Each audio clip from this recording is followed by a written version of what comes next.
the Satsang House. The ongoing classes are on Bhagavad Gita from an Advaita perspective, meticulously and very carefully articulated by Bindoji. We are on chapter 3, and it is recommended that you listen to some of the replays to catch up on the depth at which the articulation and the manana, the deconstruct, the Sravana manana is being conducted in the class. And to facilitate that, we have replays. So you can go to Clubhouse and access the replays, or you can go into all the 3 channels we have shared in the chat. One is the Advaita Retold channel in YouTube, where it's not just Bhagavad Gita, but Aparoksha, Anubhuti, and the earlier talks from the Upanishads, which are all cataloged very in a sequential manner. There is also a book, if you're interested in reading a book. It's called The Imaginary Door, penned by Artemisia, based on Bindoji's insights, giving instructions on how one can approach Advaita. So for the housekeeping, I'm going to close the chat and hand raising when Bindoji is conducting the class, which is about an hour or so, after which we'll open up the channels for discussion. You can come up and ask questions, or you can post the question in the chat. And with that, thank you, Bindoji. Over to you. Thank you, Prakash. Namaste to all of you. Let me do my invocation. Om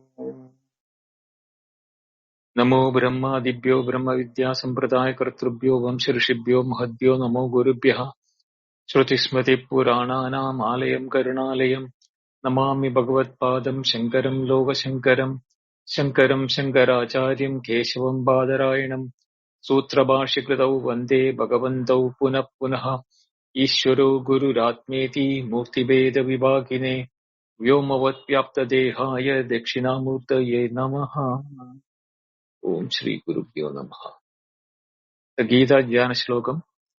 Yam Brahma Varunendra Rudramarutaha Stunvandya Divyai Savai Vedai Sangapadakramो Panishadai Gayanti Yam Samaga Dhyanavastita Tadgatena Manasa Pashyanti Yam Yogino Yasyandam Navidussura Suragana Devaya Tasmai Namaha Devaya Tasmai Namaha Devaya Tasmai Namaha. Oh. We discussed Ahankara Vimudhatma in the last class. Prakritai kriyamanani gunai karmani sarvasha Ahankara Vimudhatma kartaham iti manyate. Now, having explained that, Krishna is switching gears and addressing Arjuna directly in the next verse. Tattvavittu mahabaho gunakarma vibhagayoho guna guneshu vartanda iti matva na sajjate. This is a instruction for Arjuna based on what he has been talking till now. It's a single sentence divided into 2 lines in the meter. Tattvavittu tu mahabaho gunakarma vibhagayoho guna guneshu vartande iti matva na sajjate. It is a one straight sentence, meaning, but the knower of the truth, tattvavit, tu, indeed, mahabaho, O Arjuna, the mighty armed one, guna karma vibhagayoho, of the distinction between the gunas and the karma.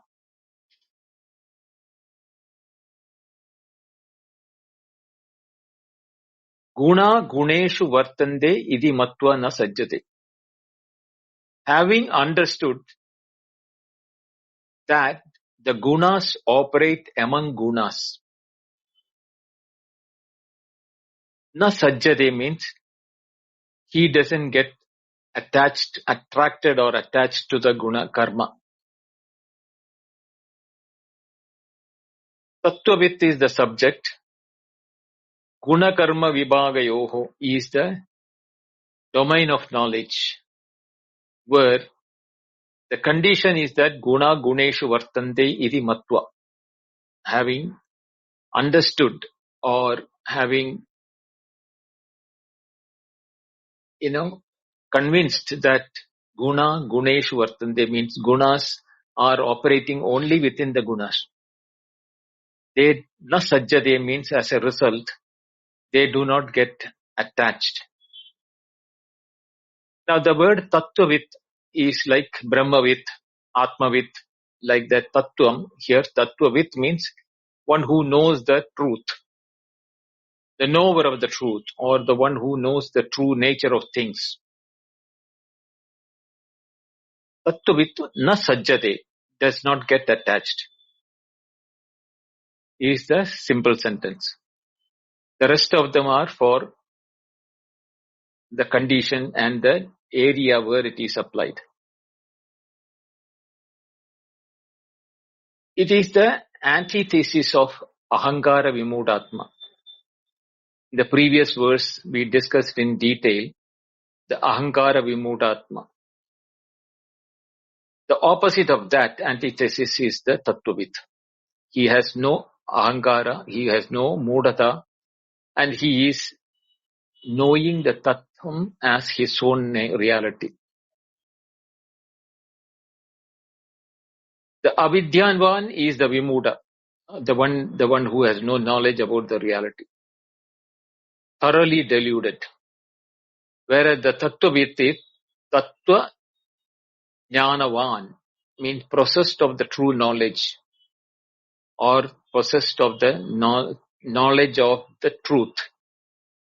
Tattvam yadhartam veti iti tattvavit.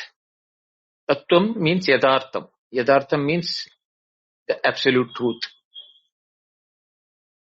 Veti, knowing, one who knows. Iti tattvavit. So one who knows the truth is actually tattvavit. The question is specifically immediately by the following, that the truth of guna karma vibhagayoho. So, he is not only knowing the truth as what is the truth, he also knows the truth about everything. Guna karma vibhaga of the knower of Atman, he knows that the guna and karma, the divisions of them, how they are connected and how they are operating. Therefore, he is knowing that he is being in the tattvam, he is akarta, non-doer, and aguna, guna guneshu vartante. He doesn't have any this triguna, rajaguna, tadoguna, tamoguna, sattuguna, etc. What does it mean? The one in whom the discrimination between the Atman and the Prakriti gunas have been completed. He knows that what is the relationship between the Atman and the Prakriti gunas. Mahabaho is to address Arjuna. Guna karma vibhagayoho is a compound. Guna plus karma plus vibhaga. The three words are there. Gunas, the three gunas of the Prakriti, Sattva, Rajas, Tamas. Karma is to show the action, the activities produced by guna. Because we saw in one of the earlier verses that Prakriti kriyamanani, that gunas are due to the gunas of the Prakriti, the actions. So the karma are nothing but activities produced by the gunas. Vibhaga is the distinction, discrimination, division, or proper allocation, etc. So the compound will be the distinction or the division between the gunas and karma of the discrimination or the discrimination between gunas and karma. The knower of the truth of distinction between the gunas and karma is what is to be understood. Tattvavittu guna karma vibhagayoho is the word which is guna vibhaga. Now how do we say the guna vibhaga? The discriminatory knowledge that the three gunas, sattva, rajas and tamas, belong entirely to the prakriti and not to the Atman. Atman or Brahman is nirguna, devoid of gunas, and is merely a sakshi of the gunas activity. In the last class we said that, like the sun is a sakshi for the activity where the sunlight is falling on the earth. The activities are happening, but everyone will say because it is a daytime, everybody is active, including plants, animals, birds, etc. But the sun has no role to play in it. It's a mere sakshi. So gunas activities are happening not in the sakshi, but in the gunas itself. Karma vibhaga, the discriminative knowledge of the all karmas, actions are products of gunas operating within prakriti. Not the actions of Atman. Atman has no activity. Therefore, Atma is nishkriya, completely actionless.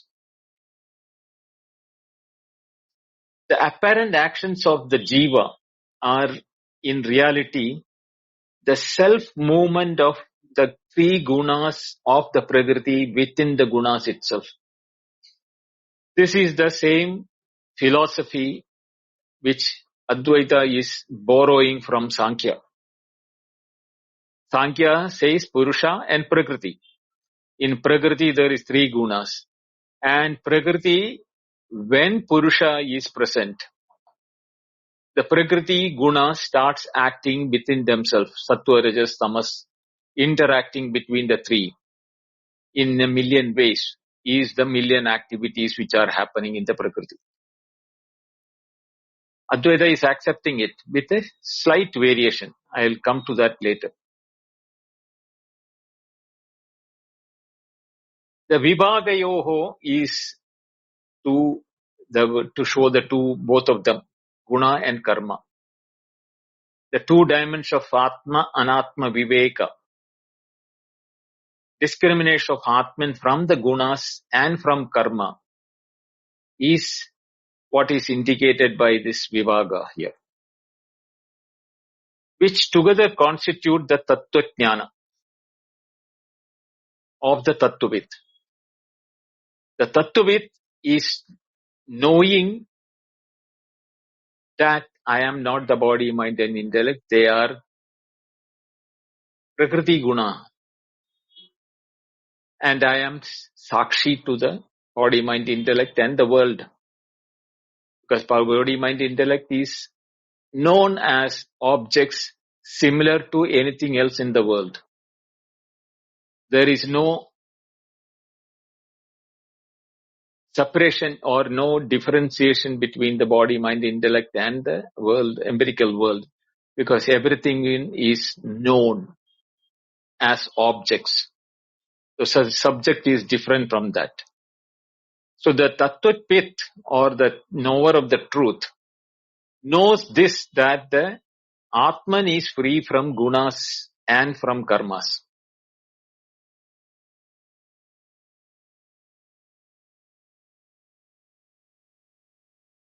These two discriminations are inseparable. What two discriminations? Indicating that guna karma is one side and Atman is on the other side. They are there, but the inseparability is that the gunas and karmas are together always, because karma is product of gunas. Therefore, they are inseparable. To know Atman as Nirguna is simultaneously to know as Nishkriya, vice versa, and all kriyas and karma actions are due to gunas and the karmas are due to the gunas. Both are known simultaneously. It is not only that the Atman is Nirguna. I am the witness. Witness of what? Witness of the activities of the mind, intellect, the body, the sense organs, the objects of the world, everything in the world. That is known as object is simultaneously knowing that I am not them. You are not knowing you are as subject. But when you know that you are not knowing the body, mind, intellect as yourself, but as objects known through your subjectivism. Therefore, what happens is that both the knowledge happens simultaneously. That the gunas are happening and the karmas are product of the gunas, and I am objectifying them as a witness. Therefore, I am separate from them. So what are the gunas then? The gunas are both the karta and the karana of all actions at the vyavaharika level. Even though they are categorized sattva, rajas and tamas in the traditional way, the karta, the doership,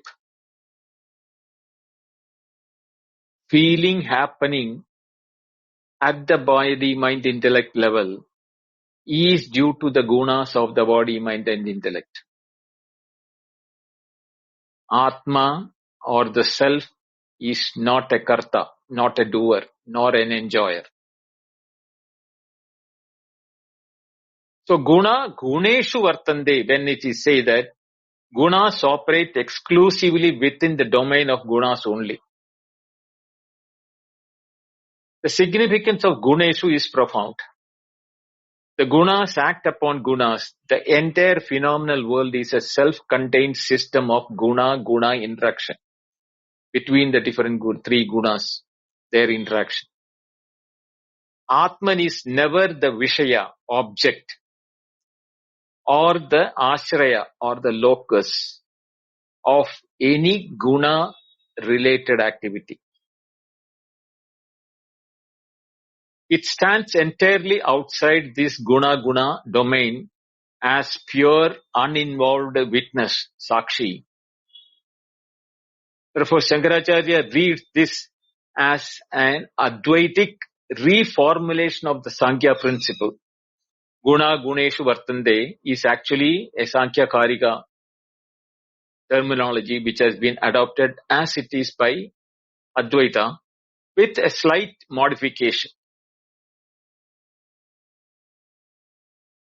The modification is only this much, that the gunas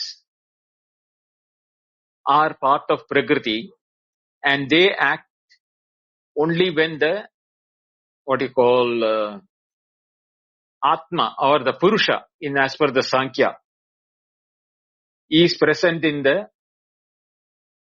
vicinity of the Prakriti. And then, due to the presence of the Prakriti and Purusha together, the activities are happening in the Prakriti. And the moment the Prakriti, Purusha knows that he is not involved in the Prakriti, the Purusha is released of the enchantment of the Prakriti as per the Sankhya Karika.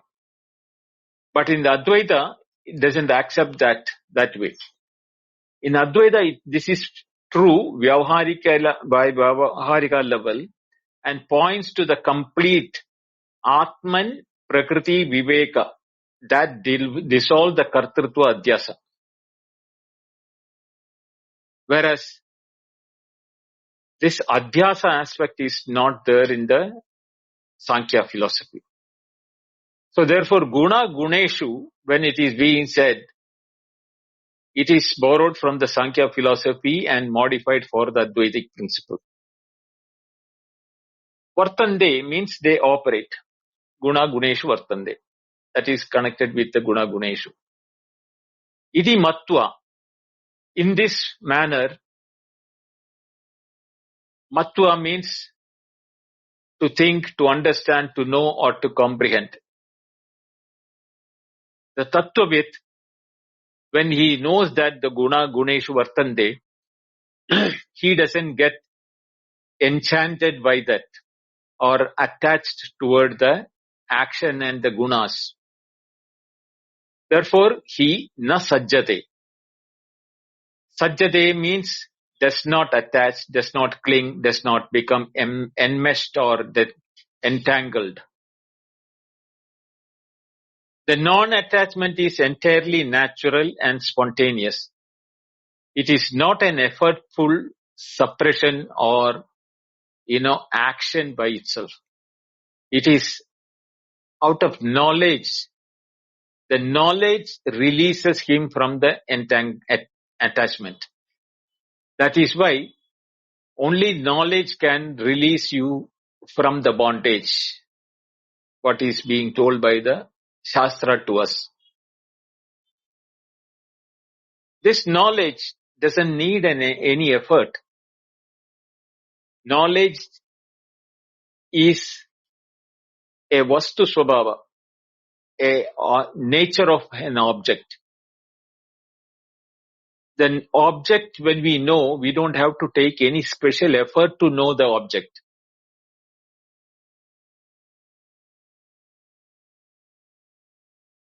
A fire, when it is seen, to know it as fire, there is no activity required. Yeah, first time when you are seeing, you may not know the name as a child. So somebody, when they say that, look this, that what is seeing there, that is a fire. If you touch it, it will burn you. All this information will be there. But you know that what you are seeing is a fire is irrespective of any activity required to know what it is fire. Whether it will burn or not, all those things are subsequent things. To know the fire as fire, you don't need anything. Therefore, this non-attachment entirely becomes natural and spontaneous without any effort. Na sajjade, na asaktin karoti. Does not attach or does not produce attachment for whom? For the Tattvavit. Na sajjade means the Tattvavit andakarana simply does not make this movement. Andakarana is also of guna, prakriti. But when the knowledge is present in the andakarana, it is again, the knowledge is not in the Atma. Atma is is jnana swarupa. But the knowledge which we are talking about, guna guneshu vartande, that knowledge, that the gunas are operating in gunas, is a knowledge in the andakarana. Once it is known in the andakarana simply does not make the movement. Not because it is suppressed, but because the knowledge of guna guneshu vartande has removed the very basis for attachment.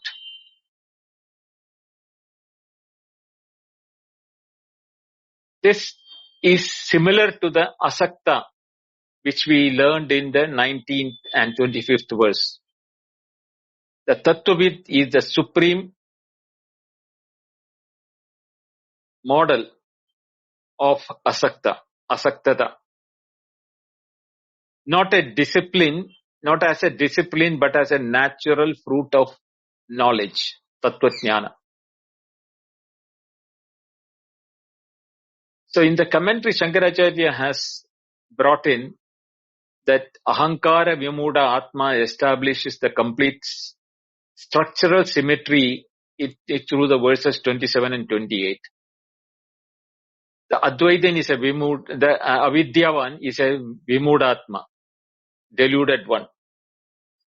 Thinking Atman is the Karta, whereas the Tattvavid has understood the truth, Guna Guneshu Vartante, that the Gunas alone operate in the Gunas, not Atman.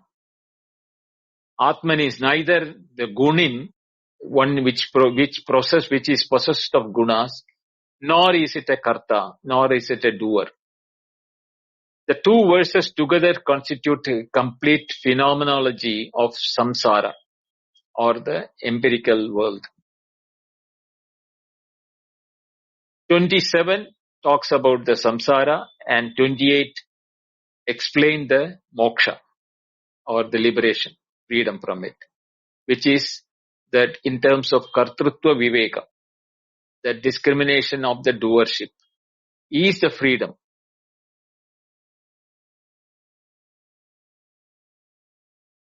Secondly, he is talking about the guna karma vibhaga as tattvavid. The knower of the truth of this distinction between the gunas and karma is the tattvavid. The precise technical formulation of atma anatma viveka, as it applies specifically to the problem of kartrutva. If you don't have the atma anatma viveka, or the self and the non-self difference, then you will be confused about the kartrutva. But the moment you have the knowledge about these two, precise knowledge about this atma and atma viveka, then the kartrutva is not there in the self. The vibhaga, or the distinction, must be known, and it is twofold. One, Atman is nirguna, completely free from gunas.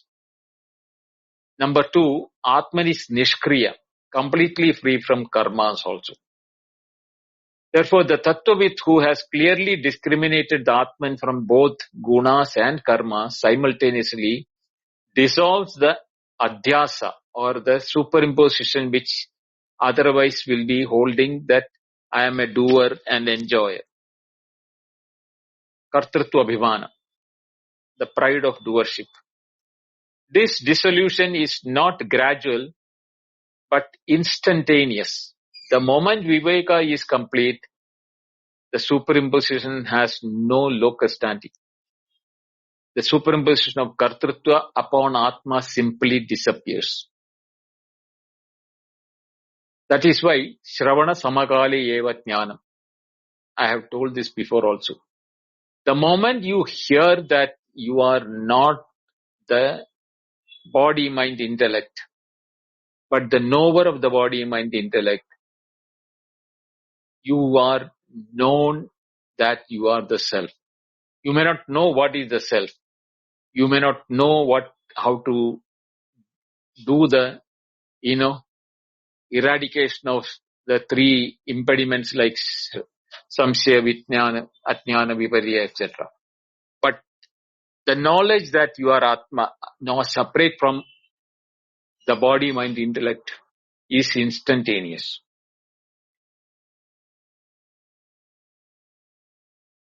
Next, the guna guneshu vartante iti matva is a specific pratyaya.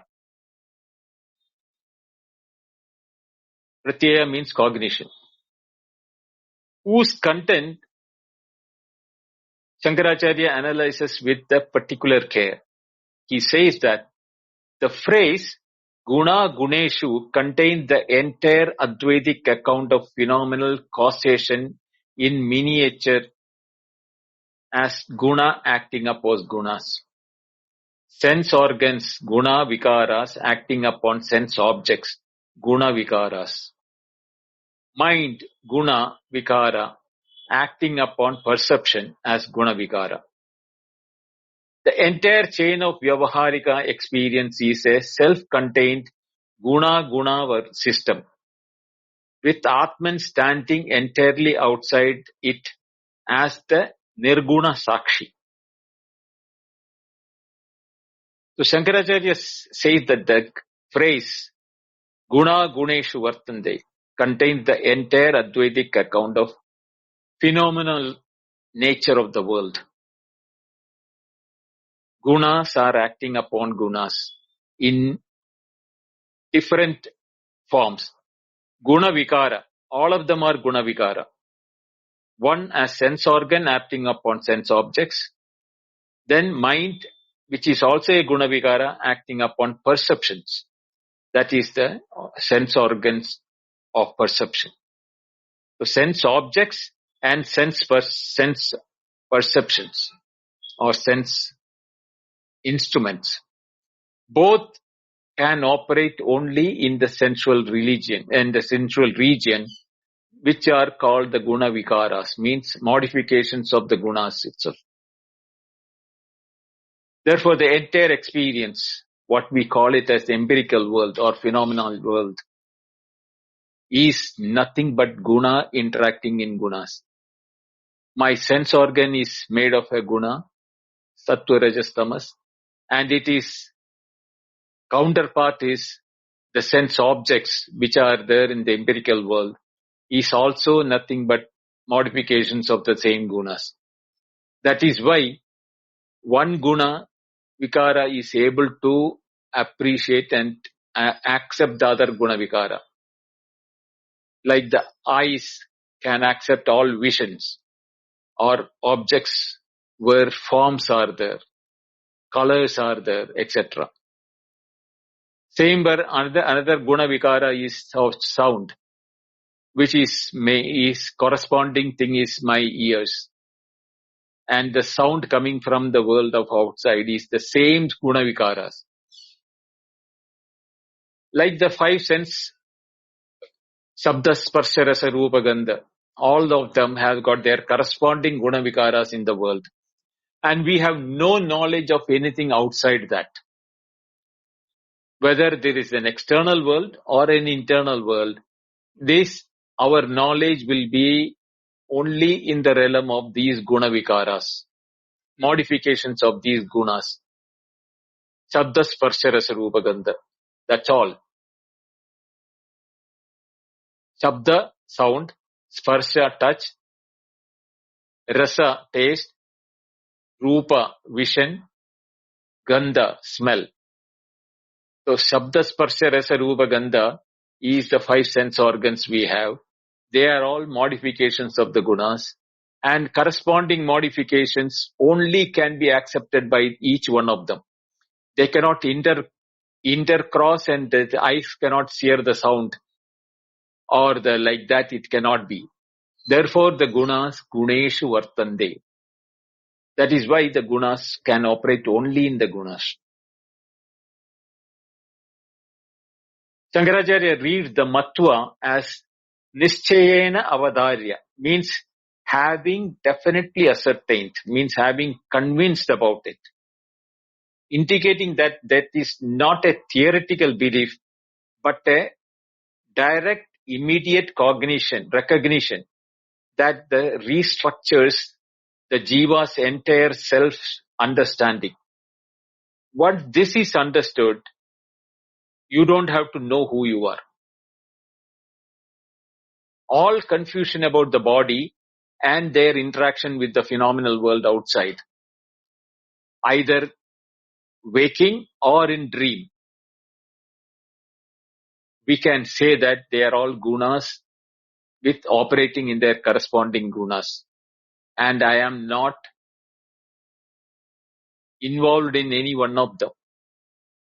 I am mere knower of them, either way I am in waking or in dream, doesn't matter.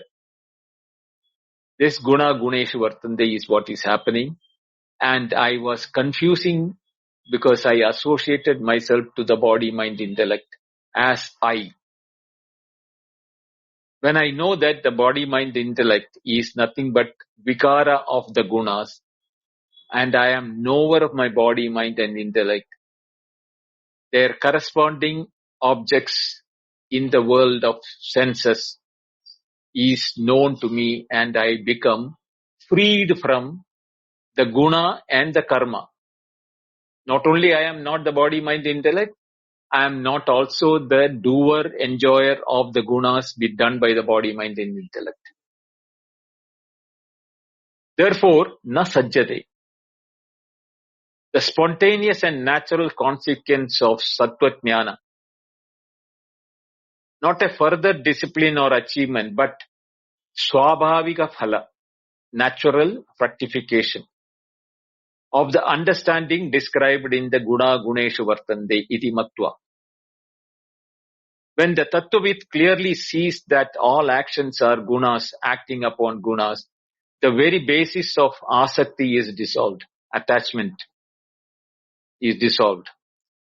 For asakti, attachment requires a karta who performs the action and desires its fruit.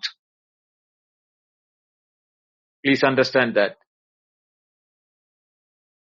Attachment requires a doer who performs the action and desires the results. When kartrutva or doership is recognized as unreal, because they are guna, guneshu vartande, karma is all from the guna. The attachment that depends upon it has nothing left to cling to. This is the Advaitic understanding of Vairagya in its highest form. Not the suppression of desire through discipline like Nigraha, Vairagya, etc. But the effortless non-arising of desire through Jnana Vairagya, not Nigraha Vairagya. Therefore, the Tattvavittu, the knower, does not control his attachment. He simply has no attachment. Because the ahankara that produced it has been dissolved in the light of Atmajnana.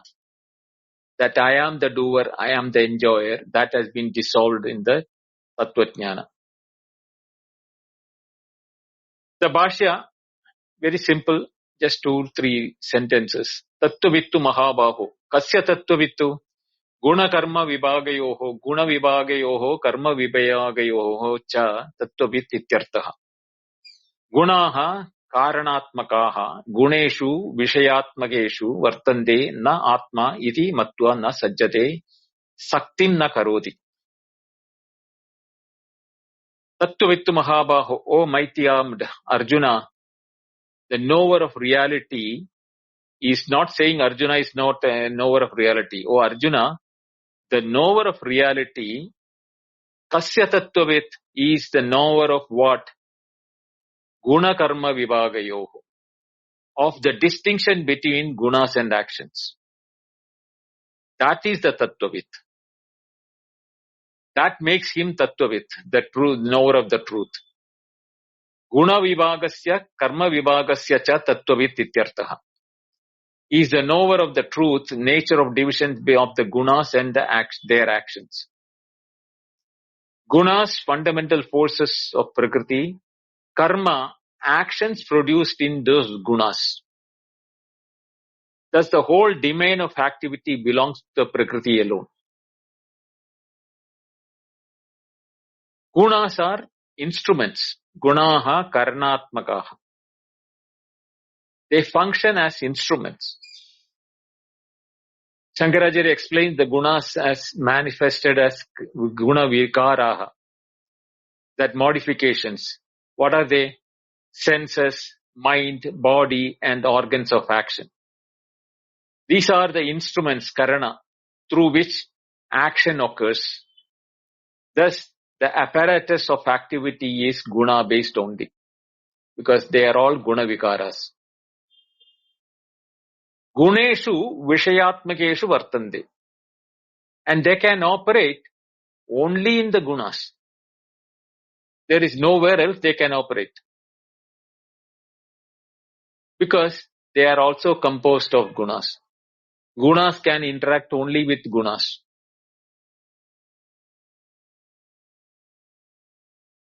So guna guneshu vartante meaning senses, that is the gunic instruments, engage with sense objects. They are also made of gunas. Thus the interaction occurs entirely within the Prakriti. All belongs to the Prakriti, not to the self. Na Atma iti matva, knowing that the Atma is no way involved in it. Tattvittu becomes self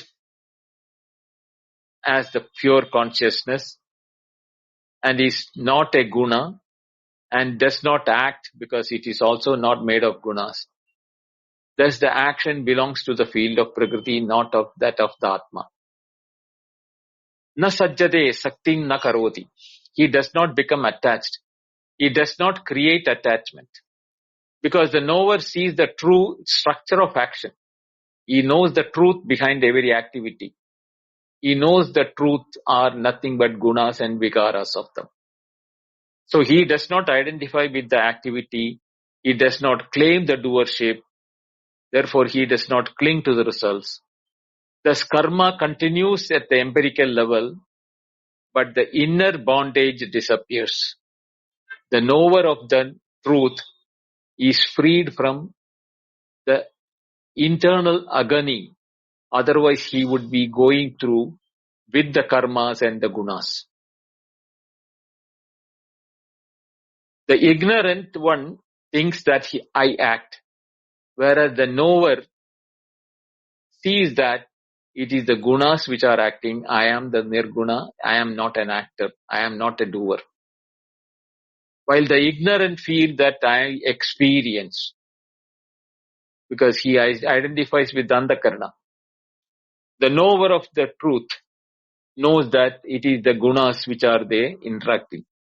There is no experiencing.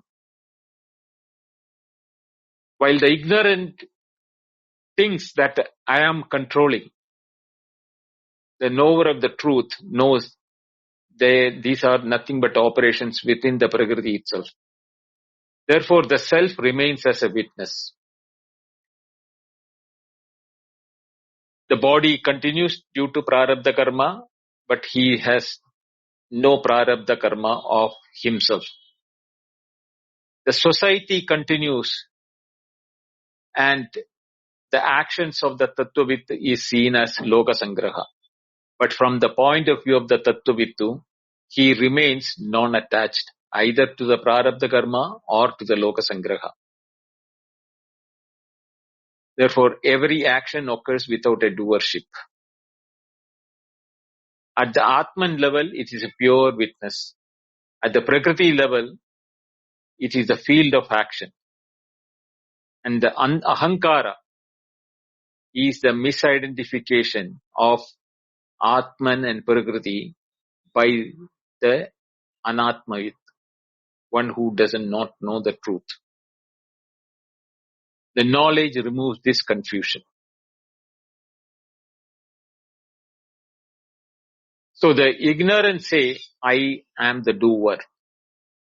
The knower sees the gunas are acting upon gunas and I remain tebhyo vilakshana sakshi, chinmatroham sadashiva. I am the pure self, devoid of any activity. The next verse. Prakrite guna sammuda sajjande guna karmasu. Tan krishna vido mandan krishna visna vichalayet. Prakritehe guna sammudaha. Guna karmasu sajjate. Now he is talking about the ignorant person. Those thoroughly deluded by the gunas of the Prakriti, they attach themselves to the gunas and the karmas. That is why guna sammudaha guna karmasu prakritehe guna karmasu sajjate. Krishnavit, the knower of the whole. Krishna means complete, the total picture. Krishnavit, one who knows the total picture. Tan akrishnavitaha mandan na vichalayet. He should not unsettle those incomplete knowledge of those of the dull understanding. Buddhina buddhibedam janayet atnyanam karma sankinam. We studied that in a couple of verses before. That is now being repeated here. Krishnavit, the knower of the whole, should not unsettle those of incomplete knowledge, those of dull understanding. He is talking about this Ajnanis. Prakritehe, of Prakriti or by Prakriti. Nimitta, Prakriti as a cause, instrumental cause for the sammoha or the delusion. That is also due to Prakriti only. Because the identification which the Ajnani identifies himself with, as therefore that afflict the Ajnani. So Shankaracharya reads that Prakritehe as the pointing to the beginninglessness of this delusion. Anadi. It is Anadi Maya Karta, produced by the beginningless power of Maya. When did that start? No idea. Therefore, cannot be dissolved by mere effort, but only by a Tattva-jnana. The knowledge of that whole, only that can remove this. Ignorance has beginninglessness. Since when do you not know? If the question is asked, we cannot say, I do not know since, I don't know since when. From birth. Since birth I don't know. But what you do not know can end when the knowledge happens. So it is open-ended from the beginning, but close-ended the moment the knowledge happens. Guna sammudha, guna plus sammudha, means completely deluded. Sammudha means completely deluded. Of what? Of this guna. Those who are thoroughly deluded by the gunas, those who are completely confused through the operation of the gunas, is the subject of the sajjante. They get confused thoroughly or get attached to it. The sam plus muda, again, the sim, we have seen this, thoroughly deluded. These persons are not merely deluded, but comprehensively and thoroughly deluded at every level. Cognitive level, emotional level, volitional level. Gunaihi rajasa samyak muda. Thoroughly deluded by the gunas, beginning with the rajas.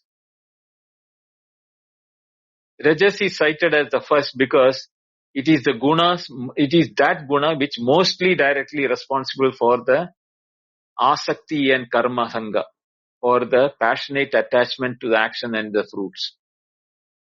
Sajjante, they attach themselves, they cling to the fruits of action because of they think themselves are the karta. Therefore, guna and karma draws them by an inner compulsion towards the asakti of the ajnani. It arises naturally and effortlessly due to avidya, because they do not know the reality. Guna guneshu vartande, they do not know. And it arises naturally and effortlessly for them. But for the sattvavitu, the knower of the reality, he knows the truth. Therefore, he asakta bhavanti. They become No, Vimudatma, they become attached to the result. They are for the clinging. Whereas Tattvavittu is released out of that as natural knowledge. Guna karmasu is a guna and karma. Both are put in. They attach themselves. Gunas attach to guna vikaras, and guna vikaras create the karmas. So sammuda are the attached both to the gunas themselves, the qualities of Prakriti experience as pleasure, pain and confusion, etc. And to the karmas, seeking the fruits of action, and at every level, cognitive, etc. And Tattvavit sees gunas operating amongst gunas and does not get attached.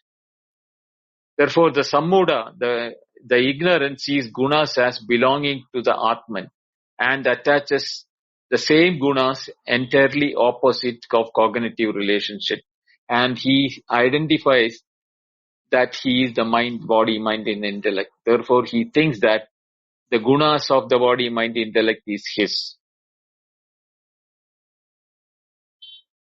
Tan, them or those persons, akrishnavit. Is for negative, that na. Krishnavit, na Krishna, akrishna. With means agent is the one those who do not know the whole, or those who have incomplete knowledge. Describing the guna sammuda from the perspective of their epistemic condition. Shankaracharya says that akrishnavido asamyak jnanaha, those of incomplete or imperfect knowledge, is the precise antithesis of Krishnavit. The second half is talking about the Akrishnavit, whereas the first part talks about the Krishnavit.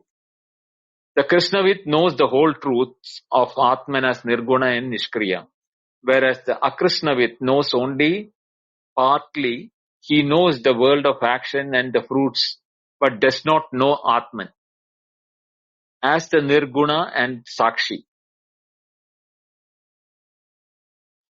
So, they are also called Mandan, Mudatma, slow-witted or dull. They even if they are hearing about it, they are not able to appreciate or accept it. Alpa Praknyan is the word used by Shankaracharya. Dull ones of little wisdom. Their intellectual and discriminative capacity is sluggish. Manda, actually the manda means is sluggish. Because it is not yet refined by the Viveka Vairagya.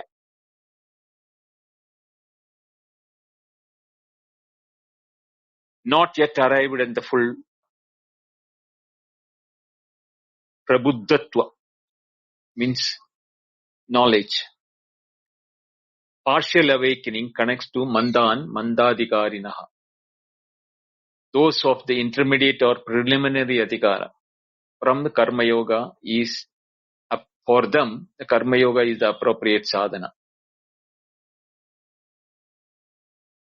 Krishnavit na vichalayet. The one who is having the full knowledge, he should not deviate or disturb or unsettle the Akrishnavit. Those who have not been able to appreciate it because they are mandan, they are dull-witted, they are not able to understand when you say that you are Atma, you are Nirguna Nishkriya Atma. When that is being told, they cannot understand. Therefore, na vichalayet, na chalayet, na swanishtaha bramshayet. They should not be caused to deviate. They should not be able to forced to displace from their knowledge, from their own path, because they are not able to have the capacity to know. The first description is the Prakritehe guna sammuda, as per the Shankaracharya statement, the compassion rather than condemnation. Ajnanis are not willfully deluded. Their sammoha is produced by the Prakriti and Maya, a beginningless cosmic power of avidya that operates prior to any individual choice of or failure of will. Therefore, Shankaracharya reads this as an Advaitic account of the universality of samsara, that every jiva is guna sammuda until the moment of jnana, that he is a dull-witted person under the clutches of guna until the moment of jnana comes in.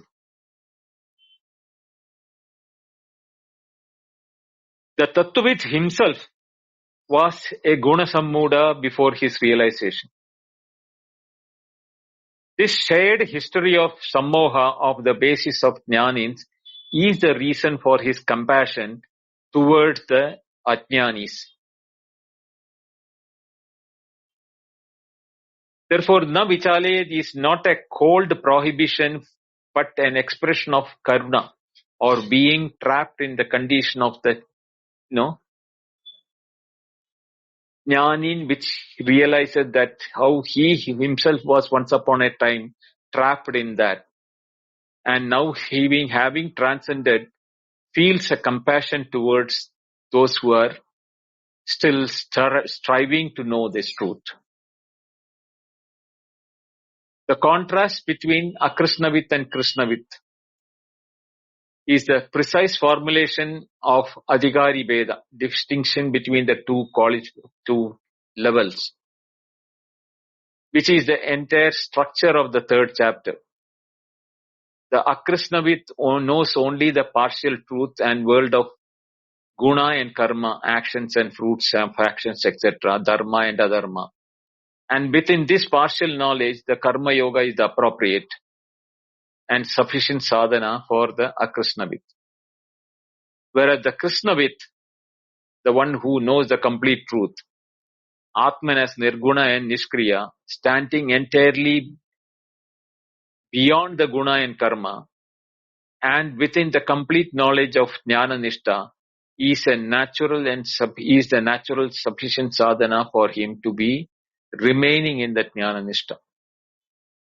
The two persons are two genuinely different stages of their same journey towards moksha. Not equally advanced, but each at the right point of his respective sadhana. To confuse their path is to harm both. Na vichalayet extends and deepens na buddhibedam janayet ajnanam karma sanginam. There the prohibition was against generating buddhibeda, a splitting or disturbance of ajnani's understanding. Whereas here the prohibition is against vichalana, actively unsettling and displacing, causing deviate from the proper path. Shankaracharya reads the vichalayet as swanishta bramsha, causing to fall from one's own established path. The Krishnavit, who by his contact or teaching causes the Akrishnavit to abandon karma yoga before attaining jnana, has not liberated the Ajnavin but displaced him, leaving him without either the sadhana of the karma which he has abandoned or the sadhana of jnana which he is not yet qualified for. This is the worst possible spiritual harm. Adhikari viparyasa, the inversion of one's proper qualification. Shankaracharya reads the next manda as a particular care in the context in his overall argument against jnana karma samuchaya. The manda are not permanently incapable of jnana. They are Akrishnavit, whose incomplete knowledge which implies that the complete knowledge is available to them at a later stage in their sadhana.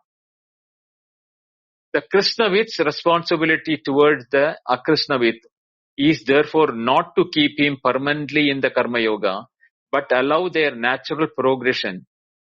First Karma Yoga for Chitta Shuddhi, then Jnana for Moksha, without permanently disturbing the Karma Yoga stage by introducing Jnana Nishtha before the Adhikara for that maturity of Karma Yoga and Chitta Shuddhi has happened. This is the Advaitic pedagogical principle of Adhikara, Anusara, Upadesha. The teaching accordance to the student's qualification, which Shankaracharya reads as the practical application of Na Vichalayet in the relationship between Guru and Shishya.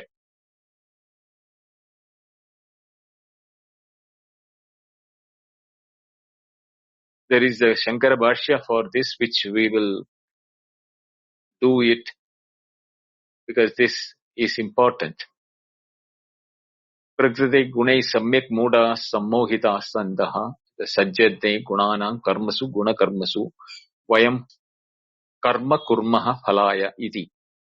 Tan karma sanginaha akrishnavitaha karma phala matra darshinaha mandan manda prajnan krishnavit atmavit swayam na vichalayet buddhiveda karanam eva chalanam tat na kuryat ityarthaha.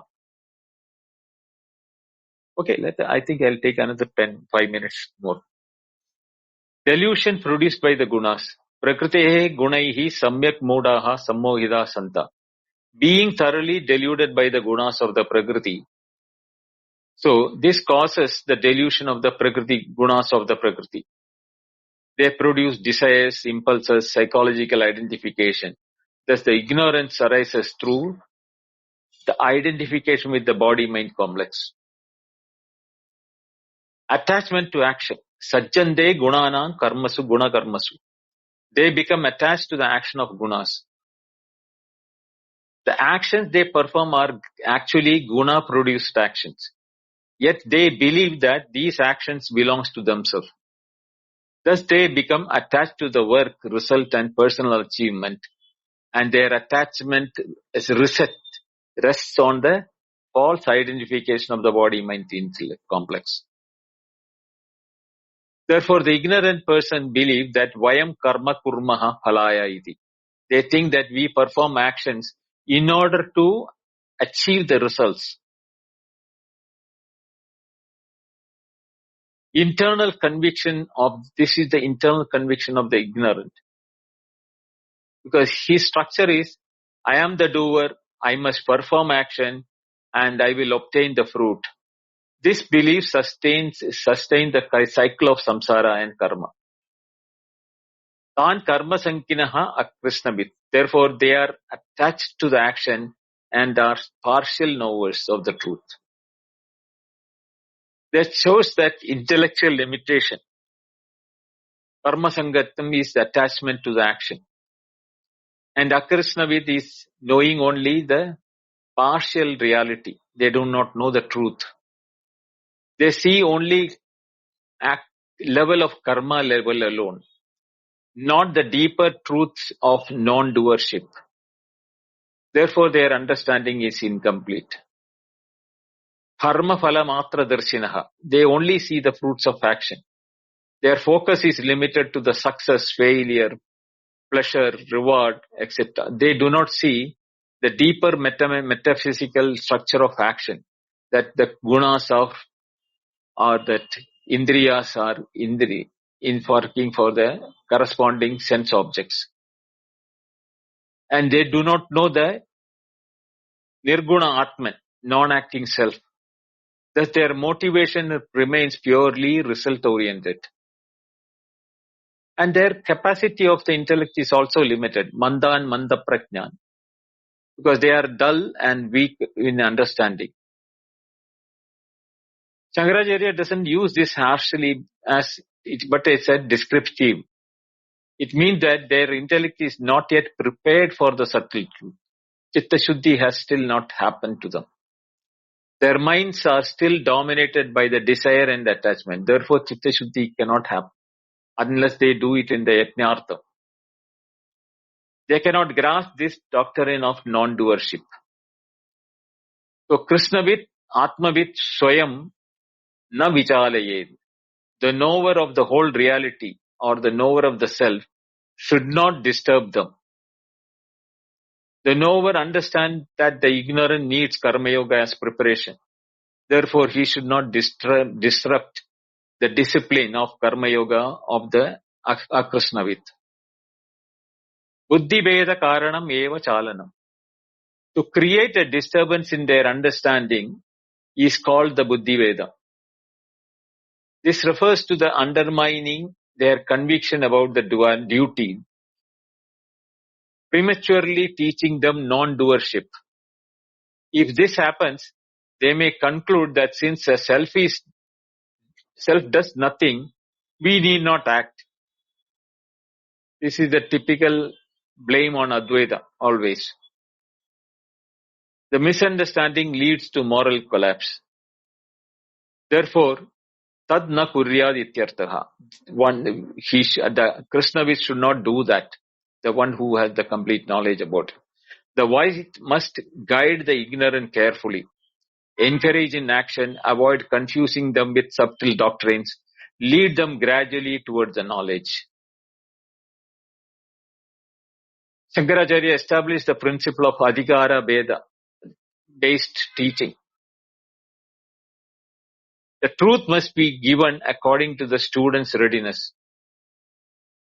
Beginner perform duty, seeker begins with Karma Yoga, a mature seeker knows the discrimination between the Guna, Guneshu, etc. And therefore the knower becomes the non-doership. Premature instruction disrupts these stages. Therefore, the complete pedagogy, if you look at verse number 26 said that do not disturb the ignorant. In the verse number 27, we said that actions belongs to the gunas. In 28, the knower sees the clarity. And in the 29th, which we yet completed, yet he should not unsettle others. This balances metaphysical truth with the practical guidance for the adhikaris at the different levels. The ignorant think that I act for results and the knower sees gunas are acting on gunas. There is nothing for me. I am not the doer. Yet the knower does not disturb the discipline of the ignorant. Katham puna karmani adhikritena atmena mumukshuna karma kartavyam iti chet.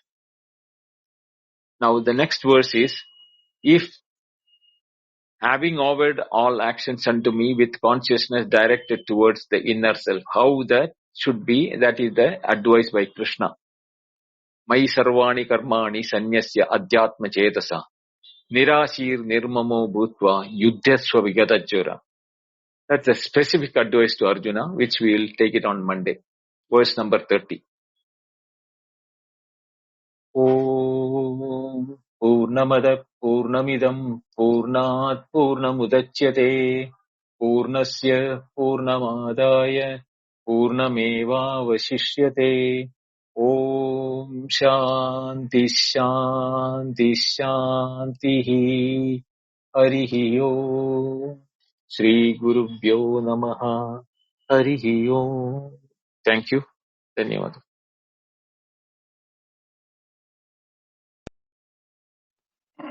Thank you very much, Binduji. I've opened the chat and hand raising. If you have any clarifications or any questions. The profound, in-depth resolving of the ontological reality. Thank you, Binduji. I have one question.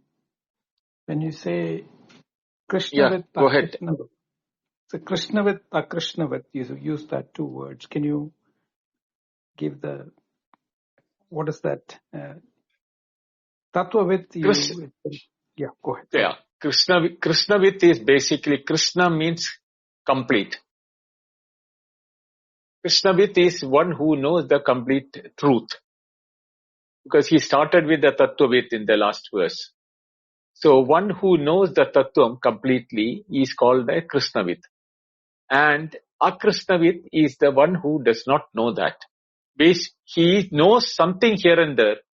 Krishna means complete. Akrishna means partial.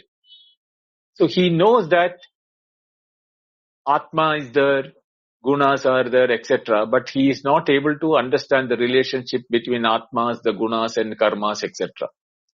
So he has to embark upon the karma yoga.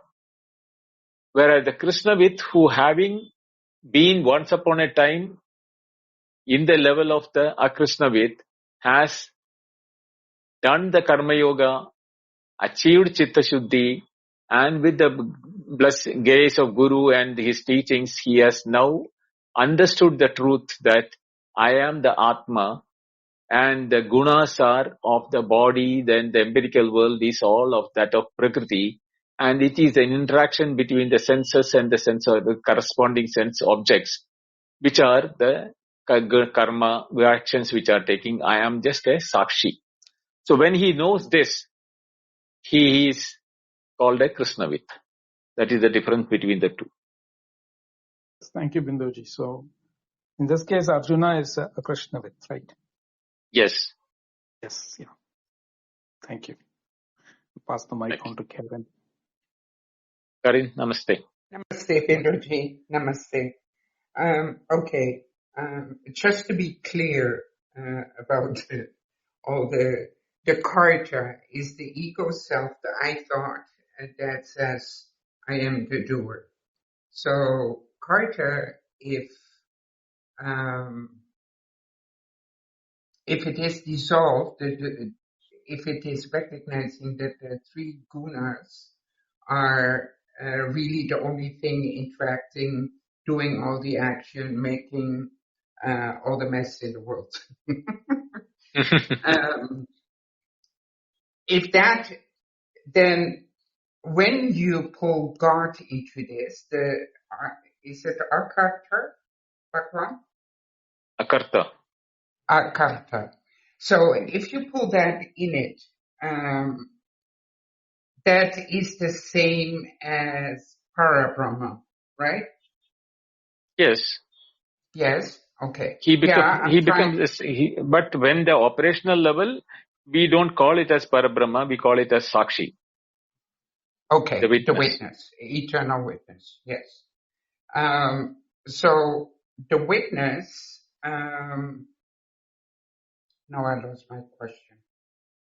So, if the Akarta, that is still because of the Prakriti, because of the gunas, the I am part, that is still generated through the gunas, right? Right. Right. Okay. Okay. I guess I leave it at this. Thank you. We should understand this.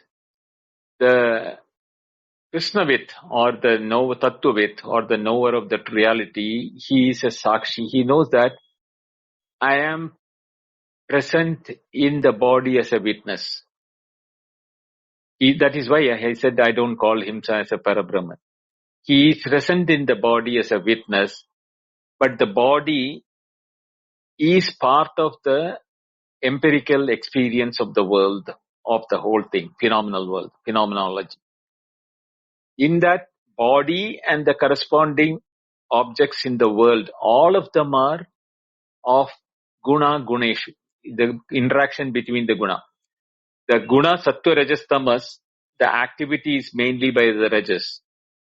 So therefore the predominance of the rajas is what is there both in the body, mind, intellect and their corresponding objects of sense objects also.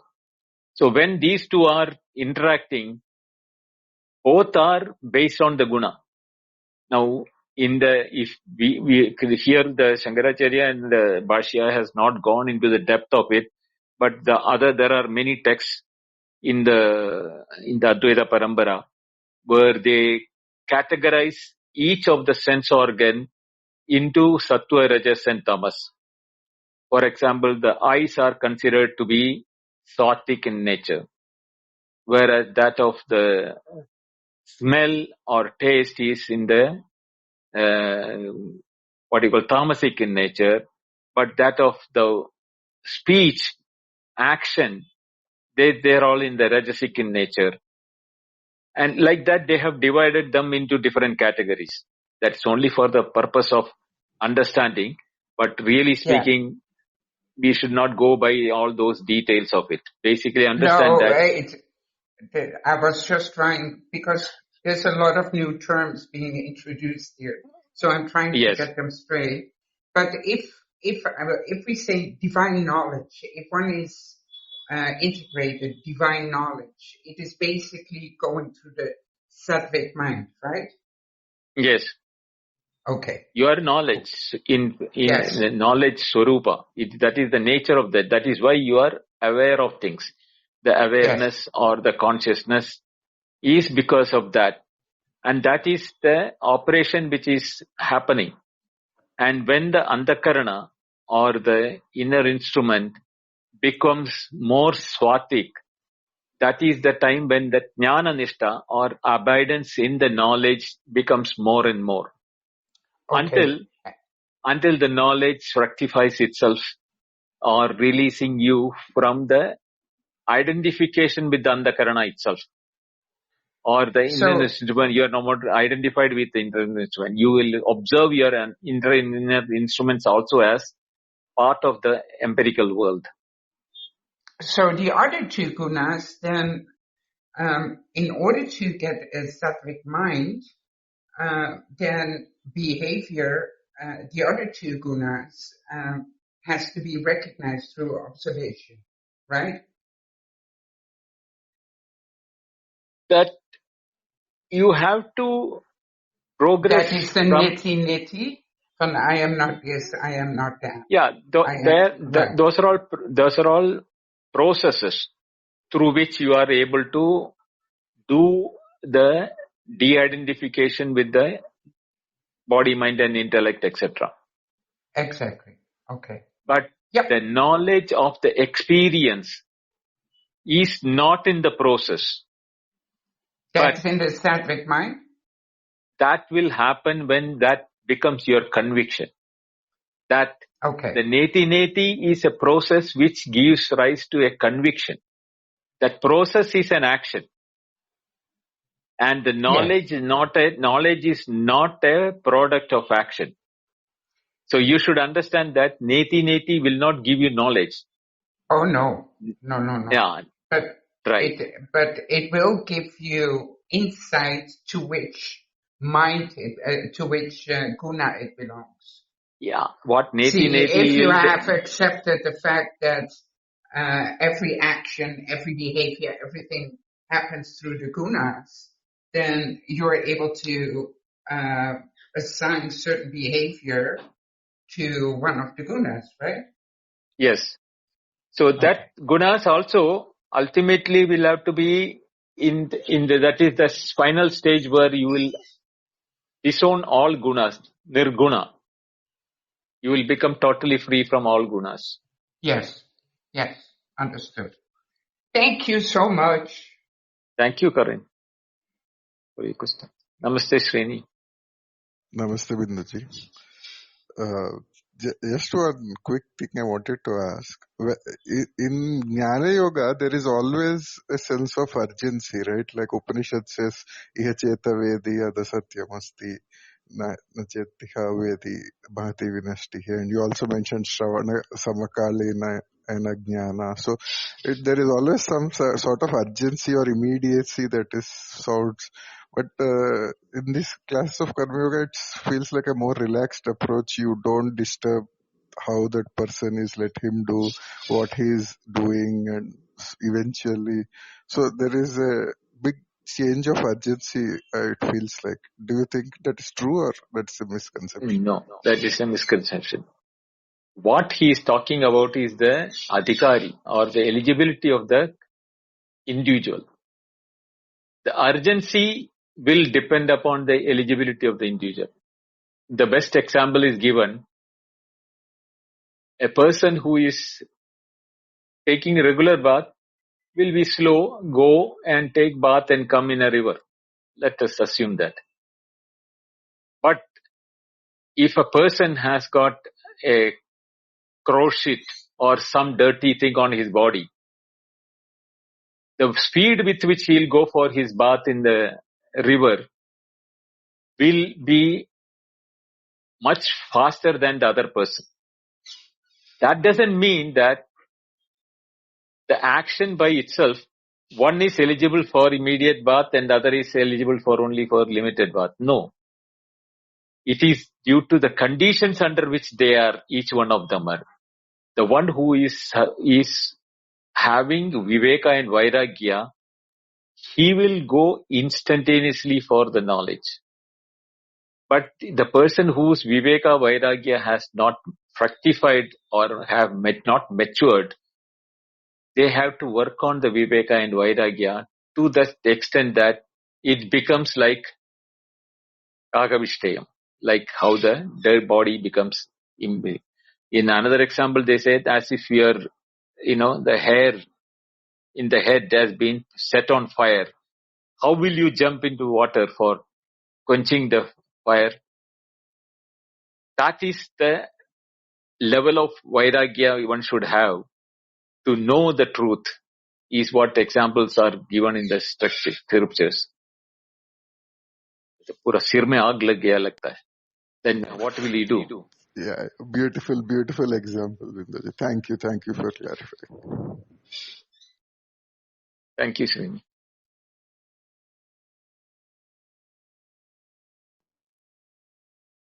Yes, Prakash. Yes, if there are no further questions, I think we can continue on Sunday. Right, Binduji?